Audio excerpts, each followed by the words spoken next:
हमारा अगला टॉपिक है बेटा ट्रिग्नोमेट्रिक फंक्शंस यानी कि त्रिकोणमिति फलन। त्रिकोणमिति फलन होते क्या हैं, कितने टाइप के होते हैं और उनकी क्या क्या खासियत होती हैं, ये सारी चीज़ें हम लोगों को देखनी है। शॉर्ट में sine cos tan sec cosec और कॉट, इनके विषय में आप प्रीवियस क्लासेस में यानी 9th और 10th में पढ़ चुके हैं एक बार। वास्तव में साइन कॉस टेन होते क्या हैं? अगर किसी समकोण त्रिभुज या राइट एंगल ट्राइंगल में ये जो एंगल है ये हो x, तो इस एंगल के सामने वाली लाइन को हम कहते हैं परपेंडिकुलर, इसे कहते हैं बेस और इसको कहते हैं हाइपोटेन्यूस यानी कि कर्ण, लंब, आधार और कर्ण। तो हम जानते हैं कि साइन x बराबर होता है लंब बटे कर्ण यानी कि perpendicular upon hypotenuse, perpendicular upon hypotenuse.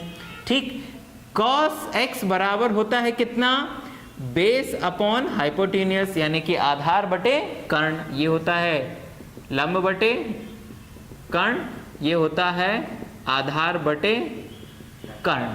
और tan x बराबर होता है परपेंडिकुलर अपॉन बेस यानी कि लंब बटे आधार। क्लियर हुआ? और जस्ट इनके रेसिप्रोकल यानी कि उल्टे इनके क्या होते हैं, कॉसेक x बराबर होता है 1 अपॉन साइन x, सेक x बराबर होता है 1 अपॉन कॉस x और कॉट x बराबर होता है 1 अपॉन टेन x। बात समझ में आई? ये जो 6 फलन होते हैं sine x, cos x, tan x, cot x, cosec x, ये फंक्शन किसके होते हैं वास्तव में, उस एंगल के x के। ठीक है ना? अगर ये एंगल x है तो इसी x के आधार पर हम इन साइन, कॉस, टेन, कॉसेक, सेक और कॉट की वैल्यूज निकालते हैं। वास्तव में इन्हीं 6 को हम लोग कहते हैं त्रिकोणमिति फलन। क्या कहते हैं? त्रिकोणमिति फलन कहते हैं, ट्रिग्नोमेट्रिक फंक्शन। इतनी बात समझ में आई? पक्का? और आप ये जानते हैं कि इन ट्रिग्नोमेट्रिक फंक्शंस की कुछ खासियत होती हैं, ये आपने छोटी क्लासेस में पढ़ा होगा। बाय पाइथागोरस थ्योरम हम इनको प्रूफ करते हैं। पहली प्रॉपर्टी होती है कि sine square x plus cos square x बराबर होता है 1।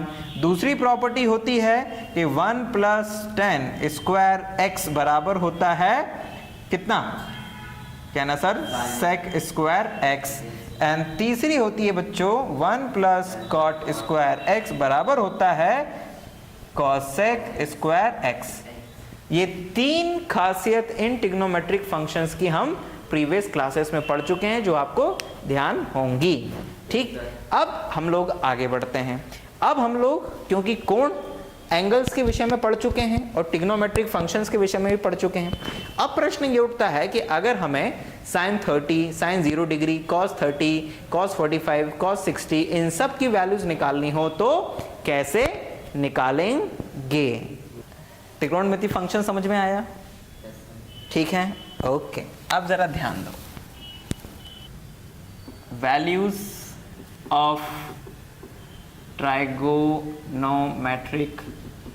Function, trigonometric functions. मान लो कि आपके पास में एक सर्कल है। क्या है? एक सर्कल है, ठीक है ना? और उस सर्कल की जो रेडियस है वो है कितनी, 1। कितनी है? 1 है, ठीक है। आप जानते हैं कि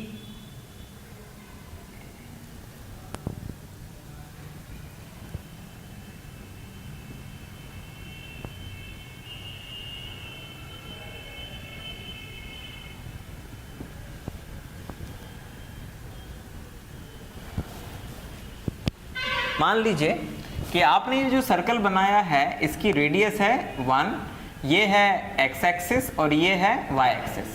तो अगर मैं तुमसे पूछूं कि इस पॉइंट के कोऑर्डिनेट्स क्या होंगे तो तुम बोलोगे 1, 0। मैं पूछूं इस पॉइंट के कोऑर्डिनेट्स क्या होंगे तो आप कहेंगे सर 0, 1। अगर हम तुमसे पूछें कि इस पॉइंट के कोऑर्डिनेट्स क्या होंगे तो तुम कहोगे इट्स अ -1, 0 और इस पॉइंट के कोऑर्डिनेट्स क्या होंगे, कहना 0, -1। सही है, ठीक है। रेडियन पद्धति कहती है कि अगर हम यहां से शुरू करते हुए x लंबाई लें, यहां तक मान लो x लंबाई है, ये कितनी है, x लंबाई है, तो ये जो आर्क है, इतनी बड़ी आर्क, ये वाली आर्क, ये सेंटर पर x डिग्री का एंगल बनाएगी। कितने का बनाएगी, सॉरी x डिग्री का नहीं, x रेडियन का एंगल बनाएगी, हाँ या ना। थोड़ी देर के लिए मान लो कि ये जो पॉइंट है, इस पॉइंट के जो कोऑर्डिनेट्स हैं, इस पॉइंट के कोऑर्डिनेट्स हैं a और b। क्या है, a और b, क्या है, a और b। इस सर्कल की त्रिज्या कितनी थी, रेडियस 1, तो इसका मतलब यहां से लेके यहां तक की वैल्यू भी कितनी होगी, 1। और क्योंकि इस पॉइंट के कोऑर्डिनेट a, b हैं, तो इसका मतलब ये हुआ कि अगर इस पॉइंट से नीचे एक परपेंडिकुलर डाला जाए लंब, तो इस बिंदु के जो निर्देशांक होंगे वो होंगे a, 0। हाँ या ना, ठीक। अब क्योंकि ये एंगल x रेडियन है, तो अगर हम आपसे पूछें कि क्या आप हमें बता सकते हैं साइन x रेडियन बराबर कितना होगा, यस। तो क्या ना सर, साइन x बराबर होता है परपेंडिकुलर अपॉन हाइपोटेन्यूस। और अगर हम आपसे पूछें कि cos x बराबर कितना होगा, तो आप कहेंगे सर बेस अपॉन हाइपोटेन्यूस, हाँ या ना, सही कह रहा हूं मैं, ओके। अब जरा ध्यान दो, इस पॉइंट के कोऑर्डिनेट कितने हैं, a, b, तो इसका मतलब ये हुआ कि यहां से लेके यहां तक की लंबाई कितनी होगी, कहना सर b होगी, और यहां से लेके यहां तक की लंबाई कितनी होगी, कहना a होगी, तो और यहां से यहां तक की लंबाई 1 होगी। तो मतलब अगर ये एंगल है x, तो ये बन गया एक राइट एंगल ट्राइंगल, और ये बन जाएगा उसके लिए लंब, और ये बन जाएगा आधार। तो इसका मतलब ये हुआ यहां पर P की वैल्यू आ गई है B, यानी कि परपेंडिकुलर बराबर B, बेस बराबर आ गया है A, और हाइपोटेन्यूस बराबर आ गया है 1, हाँ या ना, हाँ या ना।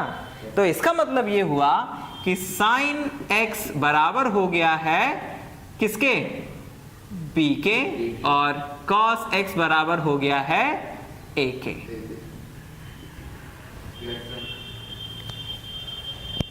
ठीक है, इस बिंदु पे जरा ध्यान दो, इस पॉइंट पर है ना, इस पॉइंट पर अगर हम तुमसे पूछें, सपोज दैट ये पॉइंट है a, ये है b, ये है c और ये है d, तो अगर हम अब तुमसे पूछें कि एट पॉइंट a, यानी कि 1, 0 नहीं है ये, सॉरी 0, 1, इस पॉइंट पर x का वैल्यू कितनी होगी, तो तुम कहोगे सर x की वैल्यू होगी π/2, क्योंकि 190 डिग्री बन रहा है एंगल, हाँ या ना, π/2 होगी कि नहीं होगी, 90 डिग्री, ओके। तो इसका मतलब ये हुआ कि साइन x यानी कि साइन 90 डिग्री और cos 90 डिग्री की वैल्यू कितनी होगी, अंदाजा लगा सकते हो तुम, इसे देखकर बताना। आपने x बराबर 90 डिग्री लिख दिया, अब जरा देखो साइन x बराबर किसके था, b के, और cos x बराबर कितना था, a के। ये पॉइंट घूमते घूमते यहां पर आ जाएगा, तो इस पॉइंट पर a की वैल्यू कितनी हो जाएगी, कहना सर a की वैल्यू हो जाएगी 0, और b की वैल्यू कितनी हो जाएगी 1। तो इसका मतलब ये हुआ कि साइन 90 जो कि किसके बराबर था, b के, साइन x बराबर b के, हमने x की जगह पर 90 लिख दिया है, तो ये बराबर होगा b के, और ये बराबर किसके, 1 के, क्योंकि उस बिंदु पर b की वैल्यू कितनी है, 1, और ये हो जाएगा a के, यानी कि समझ में आया कि साइन 90 और cos 90 की वैल्यू 0 और 1 क्यों होती है, आया समझ में, सोचा था कभी ये ठीक है। इसी तरह इस बिंदु पे जब हम आएंगे तो साइन, इस बिंदु पे जब हम आएंगे तो साइन 180 डिग्री है ना, यहाँ 180 डिग्री एंगल बन जाता है ना, तो साइन 180 डिग्री बराबर किसके होगा, यहाँ पर a की वैल्यू कितनी है बेटा, यहाँ पर a की वैल्यू है -1 और b की वैल्यू है 0, तो यहाँ पर b की वैल्यू क्योंकि 0 है तो साइन 180 डिग्री 0 और कॉस 180 डिग्री कितना हो जाएगा, कहना सर -1, क्योंकि a की वैल्यू -1 है। उसी तरह इस बिंदु पर यानी कि इस वाले बिंदु पर साइन 270 डिग्री और कॉस 270 डिग्री की वैल्यू क्या होगी बेटे, कहना सर इस बिंदु पर a की वैल्यू है 0 और b की वैल्यू है, सॉरी मैं गलत बोल गया क्या, हाँ a की वैल्यू है 0 और b की वैल्यू कितनी है -1, तो कहना सर आप यहां पर a b रख दीजिए। तो इसका मतलब ये हुआ कि साइन 270 जो कि किसके बराबर है, b के, और यहाँ b की वैल्यू -1, तो साइन 270 बराबर होगा -1 और कॉस 270 बराबर होगा 0 के। और इसी तरह जब घूम के हम वापस यहाँ आ जाएंगे तो ऐसे 360 डिग्री पे भी निकाली जा सकती है, हाँ या ना, राइट। और फिर उसी के अनुसार आप π/3 पर भी निकाल सकते हैं, π/4 पे भी निकाल सकते हैं, π/6 पे भी निकाल सकते हैं। हर इस एंगल के लिए किसकी वैल्यू निकाल सकते हैं, साइन और कॉस की। और अगर आप साइन कॉस की वैल्यू निकाल सकते हैं तो फिर आप tan x की वैल्यू भी निकाल सकते हैं, क्योंकि tan x बराबर क्या होता है, sin x upon cos x। और अगर आप tan निकाल सकते हैं तो cot भी निकाल सकते हैं, ओके। और आपने sin cos निकाल लिया है तो आप sec और cosec भी निकाल सकते हैं। इतनी बात समझ में आई, पक्का। एक बात और यहाँ पर जो ध्यान देने वाली है वो ये देने वाली है कि यहाँ से लेके यहाँ तक a और b दोनों क्या होंगे, पॉजिटिव होंगे। क्या होंगे, पॉजिटिव होंगे। तो इसका मतलब ये हुआ a और b अगर पॉजिटिव है तो साइन और कॉस भी पॉजिटिव होंगे, और अगर साइन कॉस पॉजिटिव हुआ तो tan भी पॉजिटिव होगा।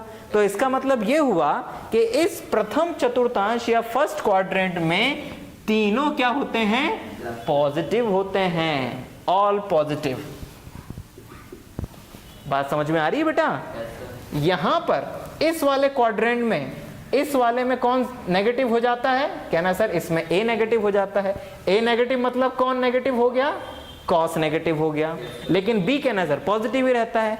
तो इस क्वाड्रेंट में केवल साइन पॉजिटिव रहेगा, बाकी सब नेगेटिव रहेंगे, है ना। साइन पॉजिटिव रहेगा और कॉसेक पॉजिटिव रहेगा,